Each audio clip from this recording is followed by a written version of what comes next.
The following is a production of DallasCowboys.com and the Dallas Cowboys Football Club. How about them Cowboys? Yeah! Go Cowboys! This is Media Mash, a roundtable of Cowboys insiders dropping wisdom and offering sizzling takes on the current state of your Dallas Cowboys. Now, your host, Newy Scruggs.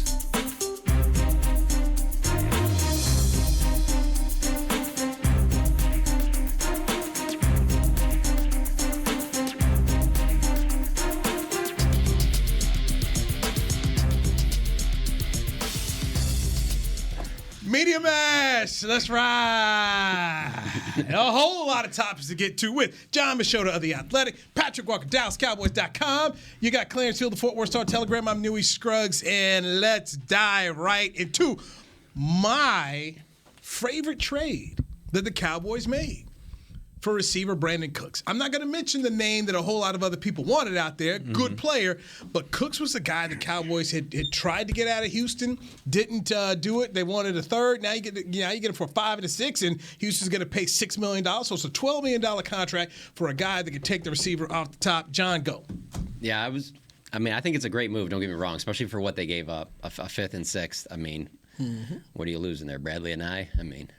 Wow. So that's one thing. The other part of it, though, it is funny, as you guys know, being on Twitter, how they make the move. They make the Stephon Gilmore move, which I'm sure we'll talk about. Yes. And people still find ways to be like, oh, yeah. Well, can they still go get this guy? Can they still go get that guy? Can they still make the move with that guy? It's like, have you been following this franchise in this time of year? I mean, it's basically been very neutral. Like, the car is in neutral this time of year. To be making these moves early on, I don't care if you think Brandon Cooks is the best receiver in the league or you think he's a Pro Bowler or not. What he can bring to this offense is some juice. I mean, just Brandon Cooks last year on this team, that might have been the difference of them going to the Super Bowl. And so you might not think – the other one about Brandon Cooks that I love, too, is people like, oh, he's already been traded 4 times. Yeah, and he's had 1,000-yard seasons with all 4 different teams. I mean, and here's the other thing. He's getting traded because he has value. If he was just an okay receiver, he's an old receiver, they do this thing called let you go. You know? So, I mean, the idea that, like, I don't know. And he went to back-to-back Super Bowls and played at a high level on both of those teams. I will say the one thing real quick I wanted to add is it is interesting his size-wise doesn't really match up with what maybe Mike McCarthy's had in the past. Outside of Randall Cobb, he's generally had the bigger, like 6'1", 6'2", and bigger receivers. But obviously he's speedy. So yeah, I was going to say speed allows coaches and scouts to forgive a couple inches on that height. And what Brandon Cooks has is speed just pouring out of his cup. And first of all, it's finesse by the Cowboys front office. Patience is, in fact, a virtue sometimes. And there were reports that the Texans back in October were leaning on a third, but they were asking for it as high as a second. Cowboys said, you know what, we're good on that. We'll take our chances with the public courtship of OBJ. Ultimately, that landed T.Y. Hilton, who was productive, could have been more productive. But you circle back to Brandon Cooks and you get him for a 5th-round pick this year and a 6th-round pick next year. That's an absolute steal for a guy who has 6 1,000-yard receiving seasons in 9. But even more impressive than that is who he's done it with. We understand he had time with Breeze, he had time with Brady, but more recently he had time with Tyrod Taylor, Davis Mills, and just that carousel of bad quarterback play in Houston, and he was still able to produce. And he's being dropped into a Cowboys offense that's not asking him to be the number 1 guy. And if Michael Gallup can get back to health, then maybe not necessarily the number 2. Maybe he's a 2A or a 2B. So point being, you have a proven commodity who's younger than OBJ, who is not coming off of a single torn ACL, let alone 2 torn ACLs, and it didn't cost you a premium pick. You still have, after the Gilmore pick and after this Cooks pick, you have a pick in every single one of the 7 rounds still to be made. Fantastic. Jump in. I'm trying to decide my Super Bowl ring. I mean, trying to see what. Going Super Bowl ring? Well, you got to get your gas money first. I need my gas money. So, yeah. No Super Bowl ring, you got the gas money. Super Bowl. No, I like the move. I mean, it's the best trade receiver the Cowboys have had since the Roy Williams receiver trade. I mean, goodness gracious. Cowboys know how to trade for those receivers, don't they? But no laugh. No. I mean, I like the Amari Cooper trade, to be honest. We know where you're going with this. I like giving up a 1 for Amari Cooper. The people have spoken on your Twitter. The people have spoken, right? They're still mad about Cooper. But no, seriously, this was a good deal, and like you said, it's a good fit. Yep. You know, it's a good fit for this offense. It's what they need. You know, just talking. You know, we can talk about this. Let's kill the Odell Beckham stuff. Mm-hmm. The Cowboys. It was like Jerry Jones was a party of one with the Odell Beckham train. Okay, now he got mentioned and mentioned and mentioned, but as he told us at the combine, they have not directly spoken to Odell Beckham since the end of the season. The only person he talked to was his mama at the NFL honors. Okay, so that's not like, ooh, we're trying to, because they could have signed him any time. They could have had this direct contact. You know, we're trying, how are you doing? Whatever. If they were really interested in him. It's like Jerry loves to push that narrative because it keeps the Cowboys on ESPN, on First Take, on Undisputed. People are talking about almost like, you know. So do you think he was talking about them when he said, I don't know where this $20 million's coming from, but I ain't taking 4? Because when he said that, I was like, oh, I can see where that's coming from. I think that's where it came from. The problem is that they probably didn't even offer him 4. I don't even think they made him an offer. You know, it sounds good because it sounds like the Cowboys. Were you surprised they didn't go to the workout? No, I mean, I've talked to people. Yes, you would, because of all the interest supposedly by the Cowboys in him, but talking to outside of Jerry, talking about everybody else associated with the Cowboys, the front office, they were not on the Odell Beckham bandwagon. They were not on that Odell Beckham train. That was Jerry Jones pushing that train by himself. Most of the people in the building, they kept talking about, I talked to different people, at the combine and throughout the season. They want a guy who can take the top out of the defense. That's why they were in on Brandon Cooks during the season. It's why they went and got a guy like T.Y. Hilton. Is why at the end of the season, when they talk about the compliment, what they were looking for that guy. Same reason why they were never really in on Hopkins. They weren't looking for, listen, love Hopkins, love the type of player he is, he has been, but he's more a possession type receiver. He's not a guy that's take the top off the defense. That's what they wanted. That's what they got. That was the perfect compliment for what they have on this receiving core in this offense, and it's a huge step forward for the Cowboys. So go back to last year, the trade deadline, when Cooks wasn't dealt. Remember that tweet he put out? He got mad. He stayed away from the team. And going back to that, it wasn't just a third-round pick. The Cowboys didn't like the $18 million as well. Also, also true. So the part in this trade and how they got it, which was why it was great, because the Texans picked up $6 million to help facilitate the trade. Okay, so the Cowboys won in terms of the trade value, but they also won in terms of the cost. Absolutely. And the player wanted to be here. Yeah. Well, I mean, can you imagine going from you go to the Super Bowl with the Patriots, Rams, you go to the Super Bowl with the Rams, and then you go to a team that in 3 years you win 11 games? I mean, that's got to be. Now, I understand why you go there because they're going to give you the most money, and at the end of the day, that's what you want. So I get all of that, but that had to be really tough for him to go from winning consistently to then all of a sudden, because even before that, you're with the Saints and they're good every year. So. That's not a surprise. I mean, it's fantastic across the board for the Cowboys. And then, like Newy said, you're getting a player who not only wanted to be out of his current situation in Houston, but most certainly wanted to be with the team that just traded to have him. So the guy's coming in extra excited. It's that much more excitement from his standpoint as far as joining the team. And I mean, this isn't Davis Mills and this isn't Tyrod Taylor. This is Dak Prescott throwing you the ball. This is Dak Prescott throwing you the ball with CeeDee Lamb taking attention off of you. Michael Gallup taking attention off of you. We'll see what happens with Schultz, but even if not, Ferguson taking attention off of you. Tony Pollard, when healthy, taking attention off of you. We'll see what they do, at the running back position between now and the draft and going forward. But this offense is not lacking. Yeah, another important part of this was the, Texans taking $6 million of that. Yeah, because to give him $18 million, I don't see where they're gonna be able to handle that. But there were some people on Twitter saying, well, and which goes back to your initial point, John. Yeah, they're never happy. Is Twitter ever happy? Well, OBJ would have taken 12. Okay, well, first of all, you're not OBJ's age. Yeah. Second of all, even if OBJ takes 12, if I'm facing a situation where I give 12 to Brandon Cooks or I give 12 to OBJ and this 12 to Brandon Cooks only costs me an additional the fifth round pick this year and a flyer next year, I'm going in the direction the Cowboys went. Because, yes, OBJ looks great in his workouts and everything, but he's still over 30 with 2 torn ACLs, and you don't know what the durability is there. You know what the durability is on Brandon Cooks. You know he's younger, and you know he can still produce at a high level. And two things. Odell Beckham wants in most of your deal. Yep. This is essentially a one-year deal. Yep. And both of them. But the thing about it, and what I like about it, I know we're talking about the receiver, but just the moves. These moves are about winning now. Yep. because the Gilmore is a one-year deal. They're older players. This is about what can we do to win that. We ain't worried about down the line. We worried about winning. That's what goes back. And I go back and. But the we'll picks talk. also don't hurt you down the line. No, when you're giving up a second or a third, that's taking away draft But I'm just capital. talking about the commitment to the player. And it's about what are we doing to help win now. This team is ready to win now. It's time to win now. That's essentially a one-year deal. It's essentially a one-year deal. Which, and as we look toward the draft, and people talk about, do you take a running back? You can't take a running back the first round because that's gonna be 10 years. It's about winning now. If we get back to taking a running back, Bijan Robinson in the first round, it's about winning now. It's just finesse all around. And even with the 6th round pick in 2024, depending on how the formula falls and who the Cowboys acquire versus don't acquire in free agency, you might turn around and get a comp for Connor McGovern. That completely just wipes out that 6 you gave away to Houston anyway. So it's finesse all across the board for the Cowboys. So Cooks is here. 2 things, and go around the table and start here. Where do we see Gallup now in this receiving lineup?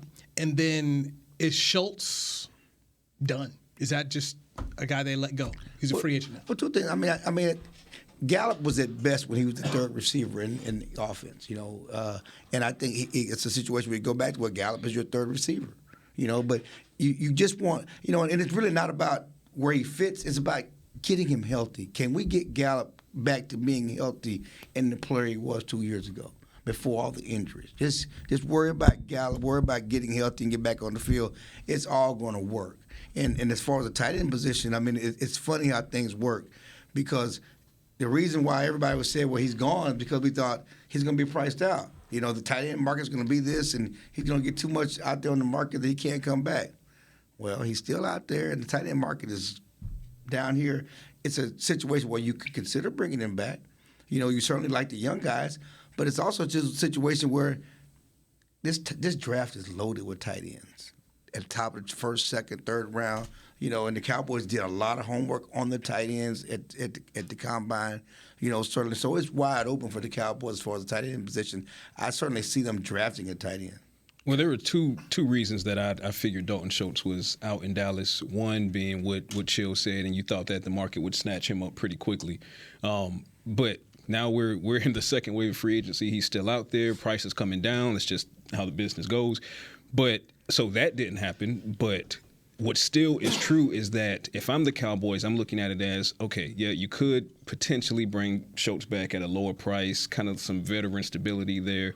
Or you could go with the less expensive but probably more explosive Jake Ferguson, or that combination Jake Ferguson, Peyton Hendershot, and then circle back in the draft and really double down on getting a big name guy. It might be someone like a Darnell Washington, who's more of a blocker but can be explosive at times down the field. Or you go to Shoemaker, Michigan. I mean, there are players out there that the Cowboys have formally met with that we talked to at the Combine that says, hey, Dallas is interested in me. So for me, I think it's time to go young there. You have your 4th round pick, your former 4th round pick in Jake Ferguson. You saw what you did in developing Dalton Schultz as a 4th round pick into a starter in this league.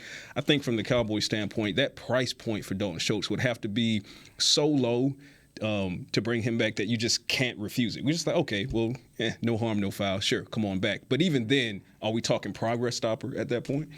Yeah, I also find it interesting how much we've talked on this show about, it's going to be tough to bring back Schultz.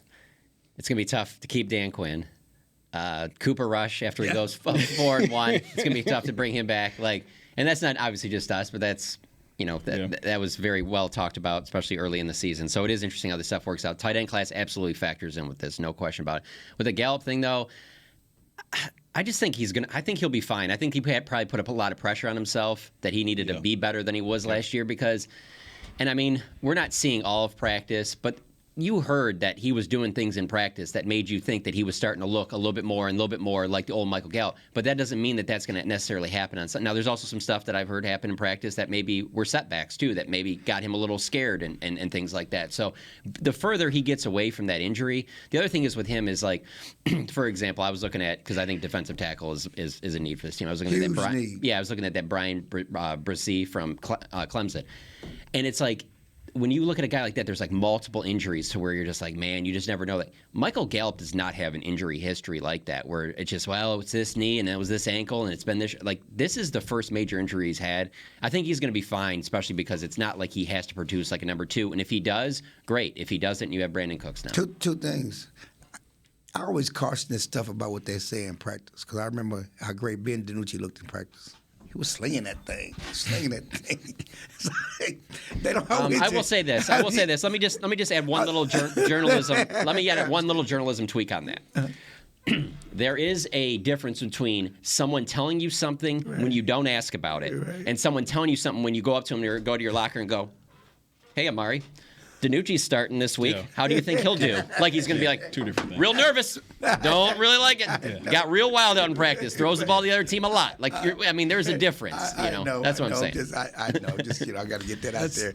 And Darnell Washington, that dude is a freak. That Georgia yes, he is. Tight end, 4'6", 40. Yes, I've he seen is. That boy. Yes, he is. Yes, he is. Big old boy. And the thing that he brings is also, which the Cowboys haven't had at the position, he can block. And not only can he block, he's a bulldozer. Yeah, so he's a bulldozer. He's a bulldozer. That can, at a time or two, that can get down the field and make those high point catches. There were some of them boys on that Georgia team just like, you're 21, 20, you're a student. I mean, they had dudes that are bigger than the Cowboys, man. That tight end room, man. When Alabama's been rolling, I always think of A'Shawn Robinson. You see that guy walk out of the tunnel, you're just like, excuse me? Yeah. Again, speaking of A'Shawn, I'm going to jump in. Oh, wait. I would be in on him right now. For sure. He visited the Giants today. The time when Alabama had come and played that college football game, college playoff game at the Cotton Bowl, and I saw Derrick Henry up close. Oh, yeah. It was just, he's running the ball. I mean, it was ridiculous. Yeah. So yeah, your boys like that. Yeah. When it was like, you look, really? So yes, Cyborg. Let's take a break here. You got a one-on-one conversation with Stephon Gilmore. Let's dive into that. And I talked to a coach on the way here today, specifically for this show, about Bijan Robinson. And I'll tell you what this particular coach had to say, who's coached against and with Bijan Robinson. Right here on the Media Mash. Sound like Coach Pat to me. Gosh, I hate you. DallasCowboys.com radio. Todd thought it would be secure to jog in the cheetah savanna. Todd believed the big cat repellent he bought online was reliable. And now, Todd is trying to be faster than this cheetah that can run 80 miles per hour. But the good news is, Todd has AT&T 5G that is fast, reliable, and secure. And he learned the best thing to do is stop running and toss her the backpack with the beef stew. AT&T 5G. Fast, reliable, secure. It's not complicated. 5G requires compatible plan and device. 5G may not be available in your area. See att.com/5G for you for details. What do you call a group of grown men and women with their faces painted silver and blue who get together every week to share a 3-hour-long ritual of jumping, singing, and toasting Miller Lite and 10-gallon hats while yelling, "How about them Cowboys?" You call it Miller Time in Dallas. Here's to the Cowboys. Here's to the original light beer. It's Miller Time. Celebrate responsibly. 2021 Miller Brewing Company, Fort Worth, Texas. When you build, you start with the foundation. And home ownership is a foundation of a stable future. The Bank of America Community Home Ownership Commitment has helped over 34,000 people lay the groundwork so far, with up to $10,000 towards your down payment or 3% of the purchase price, whichever is less. The satisfaction of owning your own place can become a reality. Visit bankofamerica.com/homeowner to learn more. What would you like the power to do? Bank of America N.A. Equal Housing Lender. Credit and collateral is subject to approval. Restrictions apply. This is not a commitment to lend. The season is finally here. For months, we've been gearing up to win. Now it's time for the team that performs on any field. United Ag and Turf. With John Deere Zero Turns for mowing, compact tractors for loading, mini excavators for digging, Gator utility vehicles for hauling, implements for grading, hay tools for baling. United Ag and Turf. For winning. The official Ag and Turf equipment supplier of the Dallas Cowboys. Visit UnitedAgAndTurf.com for more. Back to Media Mash. Newy Scruggs here, Media Mash. Got Patrik Walker of DallasCowboys.com. I got Jon Machota of The Athletic and Clarence Hill of the Star Telegram here joining us on the show. Well, dog team, you just ruined my tease. You know, just I mean, Just pulled all the curtains back. Right, man. I mean, just don't. Nobody know who that is. No, He don't national name. You could have just been Did you quiet. know what I'm talking about? See what happened when he doesn't get his gas money? He just gets unruly. Who am I talking about, Machota? Who am I talking about? I'm not. I'm going to let him finish his story. Talk about future Hall of Fame college football coach Gary Patterson. I'll text you. Who spent last season as a consultant with the Longhorns on that team. They went to the Alamo Bowl, and also was the head coach of TCU for 20 years. I asked him about Bijan Robinson, the running back, and he said he can catch. He said, go back to the Baylor game, check out the post that he caught there. He's like, he can really catch. He said he's a really, really good person. He's a good person. Whoever gets him in their community is really going to enjoy having Bijan Robinson there. And he said, Newy can run the ball. He's like, you know, he could take what may be a loss and just, you know, go ahead and you know, make positive yards. I said, give me a guy that you've either covered, that you know, as a coach you coached against, or you played with. You know, give me a guy. He said LT. He said, may not be fair to him, but he said that kind of difference-making guy. He talked about, you know, he's a difference maker. That you bring in a guy like that, he's like, you know what? I don't have to have a whole lot of other folks around because he's going to go ahead and make up things. Now, I hear the people out there who say you don't take a running back in the first round, but I also think these are the same people who moaned and groaned when Micah Parsons was taken because they're like, oh, you don't take a linebacker that high. But then what'd you find out? Micah's a weapon. And weapons make up for a lot of stuff. And from talking to people like Gary Patterson, defensive guy, he says Bijan Robinson, weapon, you could do a lot of things with. So, John, your thoughts on Bijan Robinson and the Cowboys that have the 26th overall pick in the draft? I mean, if he's there, he makes a ton of sense. You know, that's the thing. Like we were saying before the break, like defensive tackle, major need. Like you shouldn't reach for a defensive tackle if they're not worthy of that spot, because that's your biggest need. Go get Bijan Robinson then. If he can make that type of an impact immediately, which he should be able to, that's the one thing about running back. If you're a really good running back, if you're a really good high school running back, you usually can play as a true freshman. If you're a really good college running back, you usually can make an impact pretty quickly. It's not like they're going to have to sit there and like slowly bring him along. And to add him to what this offense has added this offseason, and obviously moving on from Ezekiel Elliott, yeah, Bijan Robinson's there. I think that would be a great pick. Right before I get to Patrick here, Gary Patterson also told me that Bijan is very good at pass pro because he's smart. One thing I was going to say, 3 years from now, if he wants to hold out and go to Cabo, let him hold out and go to Cabo, though. I will say that. Rules change. I'm just saying. The rules change. So you Holding can't do out's that. not a thing. Holding out's not a thing. All right, well. Rules change. You can't do that. Well, we're not going to honor it even if you can. Well, mine is short and sweet because he's not going to be there at 26. I have him going into the top 10, and if he falls out of the top 15, my jaw will hit the floor and roll onto the front porch. But if he's there, now that you have addressed CB2 in trading for Gilmore, now that you've addressed WR2 in adding Brandon Cooks, now I'm fine with taking Bijan Robinson at 26 if he were to be there. Prior to those things, I love the subscription of teams when it comes to BPA balancing with need. I don't want you to go full need because I think you're going to handicap yourself.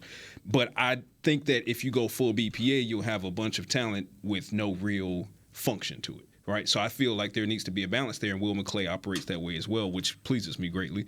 But now that you have addressed those two of the bigger needs going into the draft, now you don't need necessarily to address them in the draft with premium picks. So if Bijan is there at 26, now I'm fine with it. Prior to those two trades, though, I would not have been. But again, he's not making it out of the top 15. Longhorn alum? I mean, it's a no-brainer. I mean, if he's there. I mean, and that's the thing is, I don't think he'll be there. He doesn't think he'll be there. Most people don't think he'll. You know, most people have him a top 5 talent. Some people have a top 3 talent overall in the entire draft. And if you have a top 3 talent, top 5 talent in the draft, who's at 26, it should be a no-brainer. It just kills me, and I'm just talking about philosophically, that these people are out there saying, you know, you can't take a running back in the first round because of the devaluation of the running back position, because he's not going to be a 10-year player. As John said, it's not about, as I said earlier, it's about winning now. And if you get a special player, I think he'll be a better pro than he was in college, kind of like Micah, because I don't think we saw everything he could do, especially in the passing game in college. Like, there's this thought process, you don't take an off-the-ball linebacker that high. Well, if people redraft now, Michael Parsons is not going to be there when the Cowboys pick. He's going to be much higher because people don't. Two teams in the division will not pass on. You talk about that. He's a special player, special talent. You don't pass on that. He's that type of player, that type of talent. But again, whether it's Robinson, they need to address the running back position. I think they'll address the running back position in the first 3 rounds, if not round 1. But yeah, there's no brainer on Bijan Robinson if he's there. Now that Ezekiel Elliott's gone, there's a Twitter media debate that, you know what, Jalen Ramsey should have been the guy the whole time. And there's a whole lot of people now who claim they were Jalen Ramsey people. I don't even think he had an interception his last year at Florida State. It wasn't that he wasn't good, but just, people weren't throwing at him. So I look at Ezekiel Elliott's career. I think he had a good career here. Very. I love Jalen Ramsey, but I don't have any issue with the pick. I wouldn't have had an issue with Jalen Ramsey being the pick. I get that. But also, again, I'm a huge Jalen Ramsey fan. But also, do you know that he's still here, into a second contract? Yeah, he likes to move around a lot, too. Well, the bigger thing is this. The Cowboys are not 13-3 in 2016 if Jalen Ramsey's here. No. They're not 13-3. Zeke was so much important to that offense. Dak's development, the rookie quarterback, all of those stuff. They're not 13-3. We're talking about but you do know what he's talking about, though. Oh, I know what people are talking about. But it's not. We take Jalen Ramsey and it's nothing else. It's because the cards have been laid out. So you go, we're taking. They should have taken Jalen Ramsey there, and then with your second pick, you take Derrick Henry. Right. That's what people argue. And so if you're taking Derrick Henry, they'll probably win 13 games that year. If you take Derrick Henry, but we don't know that they're taking. We don't. But I'm saying that's not. He brought up what they said on Twitter. I'm just saying that's what people say. You've seen that, right? Yeah, absolutely. Yeah. We don't know if Derrick Henry's going to be my receipts are out there pre-draft for 2016. I was Jalen Ramsey was my pet cat that particular year. I was standing on the table, go get this guy, go get this guy, go get this guy. They went and got Zeke. Okay, let's see what Zeke can do. Here we are 7 years later, and Zeke is third all-time rushing in the franchise and probably eventually going to be in the Ring of Honor. And to John's point, which is an excellent point, you've seen what happens when Jalen Ramsey doesn't like how contract negotiations would go.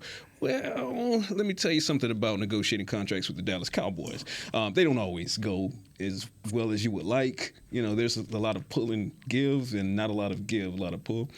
So how do you know that Jalen Ramsey doesn't pull with the Cowboys that what he pulled with Jacksonville to get out of Jacksonville to land in L.A. in the first place? So do you only have Jalen Ramsey for his rookie contract and then he's out? And then at that point, it's have you done anything, substantive in that rookie contract? I think that Ezekiel Elliott was much more meaningful for this franchise than Jalen Ramsey would have been. And this is coming from someone who would wanted Jalen Ramsey on the team. On the contract thing, though, I think that if Jalen Ramsey is here and he's who he was, they would have took care of Jalen Ramsey like they took care of Zeke and Dak. Jerry going to take care of his premium guys, our pro guys. There may be some other people that don't get taken care of. How does Byron Jones feel about that comment?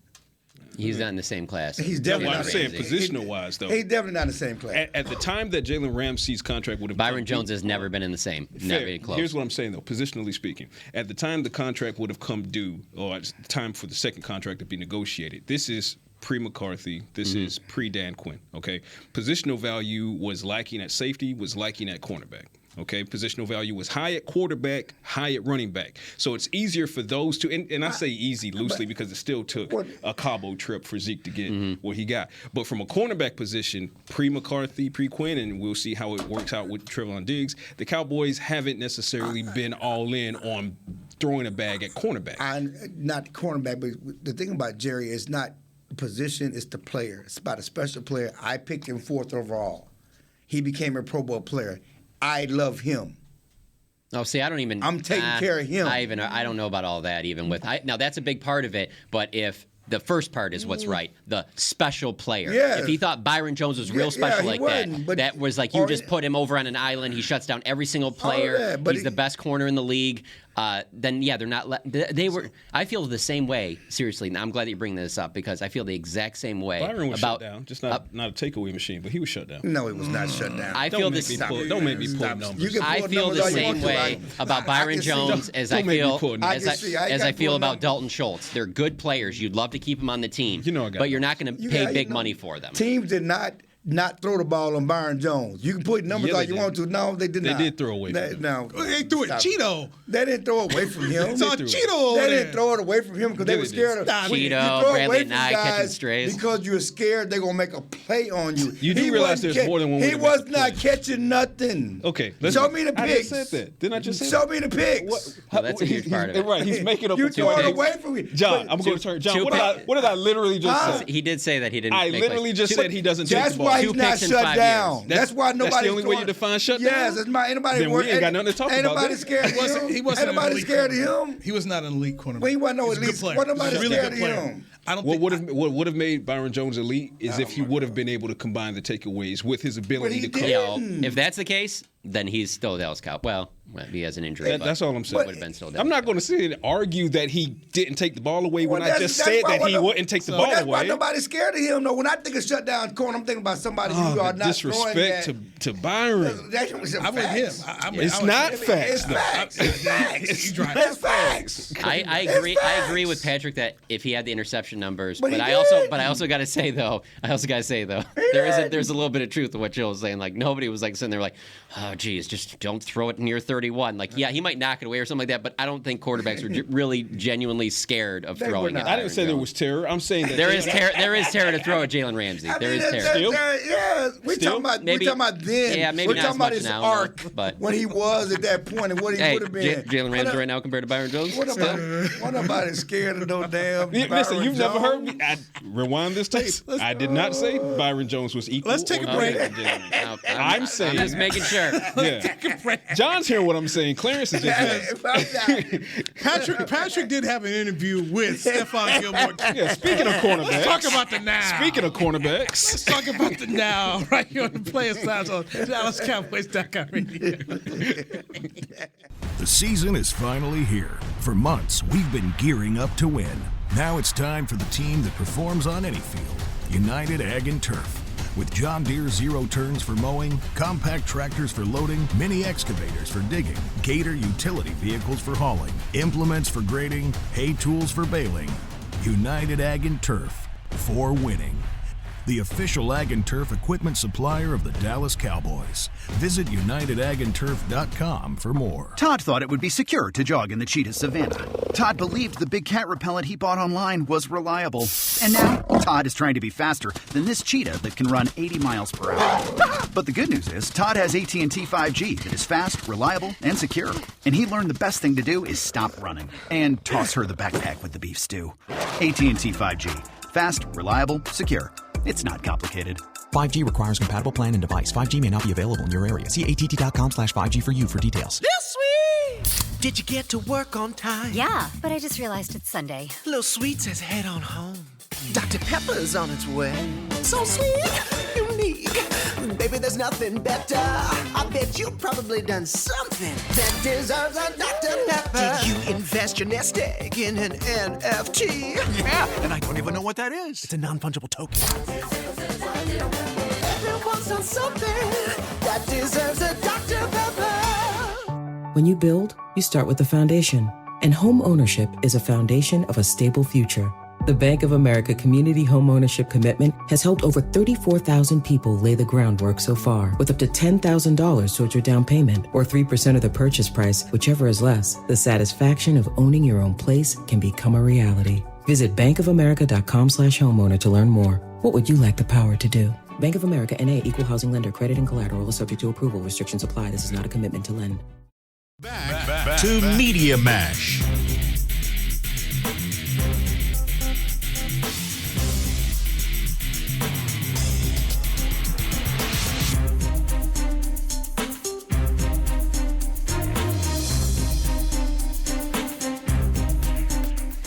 Media Mash, where you come to get the inside information from Clarence Hill, the Star Telegram, Patrik Walker, DallasCowboys.com, Jon Machota, the Athletic. I'm merely Newy Scruggs, just a part of this. Happy to go along for the ride. Mr. Walker, DallasCowboys.com. We can go and check out your interview with Stephon Gilmore. Nobody else has had the opportunity yet to really sit down one-on-one. The audio call, but you got to get face-to-face. Yeah. Go ahead, break it down. Well, what I loved more than anything about Stephon Gilmore is the fact that he's not only ready to mentor some of these younger guys like Deron Bland and Trevon Diggs and get these guys to understand what it takes to get to the next level, that Super Bowl level, he's also willing to come in and be open and learn. He said he's willing to learn from Trevon Diggs because he understands, and the humility is there. He understands that while he's an accomplished guy, he still has more he wants to accomplish, and he doesn't know everything. And you have to love a person like that. But also the fact that he says he's been a Cowboys fan all his life, and I know you can take that with a grain of salt because a lot of players have been Cowboys fans all their life. But to the point where he actually sent his uncle a text and his family a text and said, hey, I got a big surprise for you. That goes back to similar to what Brandon Cooks was saying as far as Brandon Cooks wanting to be here in Dallas. This is a guy in Stephon Gilmore who actually wants to be here in Dallas, and now you're dropping him into a defense that has re-secured Donovan Wilson, which we talked about on the previous media match. That was my guy, Newy. I said that was my guy. You had to get in free agency. That was my guy. They went and got him. So you still got your three-headed monster at safety. You got Stephon Gilmore, Diggs, Deron Bland, Jordan Lewis coming back from injury. Diggs is excited. He wants to be here. He's ready to get to work. The humility is there. The mentorship is ready to be unleashed.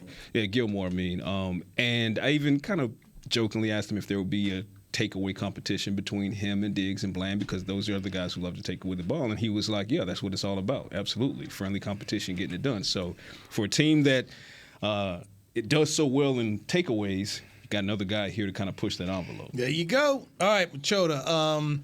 I just don't know how many times you're going to do shows like this and no one's going to slip up and call him Stephon Diggs. But having Trevon Diggs, Stephon Gilmore, like there's been multiple times I've been writing it. I'm like, wait a second, hold on. It's already bad enough with Tyron Smith and Tyler Smith. People wanted Stephon Diggs. They got it in a roundabout way. I mean, Stephon and Diggs in the secondary. That's what I'm saying. You got it around the PH instead of F. Let's be honest now. Where does this put the Cowboys second? Let's put their cornerback crew over Miami. Yeah. Yeah. No. Yeah. Because I'm thinking of it in this way. No, what you talking about? Yeah. Come on. Over Miami? Stop it. I'm swaying. Hold on. Hold on. Let me marinate. I mean, Gilmore still. He is 31. Give me Miami's. Okay. Thank you. But it puts him up there, and you add in the safety group that they have, and let's put the secondary. What is the what is the secondary? Excuse me, as a whole, put these Cowboys. I'd say as good as any in the league, and that's a good start. I think that's what when you say corner, I'm thinking secondary. So yeah, secondary as a whole with Gilmore in it, it's nasty. And Philly or Dallas right now, secondary. Philly. I'm not Philly or Dallas because Philly is bleeding. I mean, they retained Bradbury. They were able to keep Slade, but you lose Gardner Johnson, led the league in interceptions. That safety unit took a massive step back. Cowboys are taking steps forward. Yeah, still have the draft, and still have. Well, that's fair. But as we have this conversation, Philly took a huge step back. Cowboys are taking huge steps forward. Okay. Jota? I'm just thinking about how I'm so pleased that they've made these moves selfishly for us. The smile because of the fact of I was tired of covering this team being in neutral this time of year, and I was thinking, are they really going to run it back with mostly this exact same team? Yeah. How much are fans going to care about this team? Man. You got the hopium, right? How much are the fans going to care about this team? You got the hopium, right? And going into training camp, going into the season, you had these moves, and like you said earlier, it's about winning right now. The Eagles are losing guys like you thought. They lost their offensive and defensive coordinator. That is clearly the team.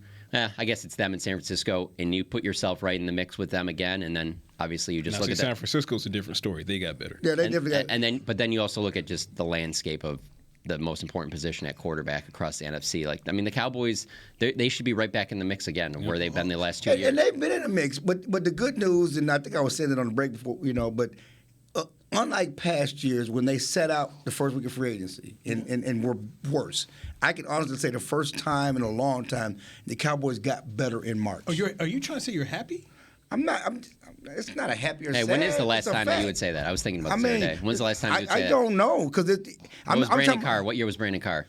That was 2012. 2012. So they did Brandon Carr, and then they traded up for Morris Claiborne. Right. Now it didn't, whatever. But at least in that moment they when those things were going on, you were like, yeah, "Wow, that's and kind of aggressive." Like I said, they got better in March. And so I don't know if hell's going to freeze over. They're going to have a Super Bowl in Arlington or whatever else. But the Cowboys are doing things differently. They've moved differently. They're trying. Again, these are examples of trying to win. Now you go back to the end of the season. They made moves with the coaching staff, and Mike McCarthy took over play calling, and they were able to keep Dan Quinn, and they had a plan, and you like how they went about their plan to change the offense, change the team, keep the coaches, keep the guys that he wanted in free agency, Donovan Wilson, Leighton Van Der Esch, and making these moves, trades. So I'm just listening to the three of you. Let me just throw this out here.